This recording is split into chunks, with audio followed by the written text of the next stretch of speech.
Pemerintah Kabupaten Aceh Barat meresmikan penggunaan laboratorium bahasa asing di Melabuh.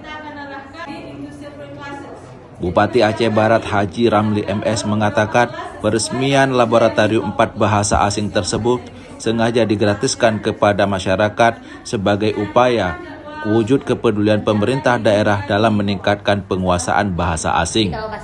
Selain itu, Bupati Aceh Barat mengatakan peresmian laboratorium bahasa asing tersebut dimaksudkan untuk meningkatkan penguasaan bahasa asing kepada seluruh generasi muda di Kabupaten Aceh Barat.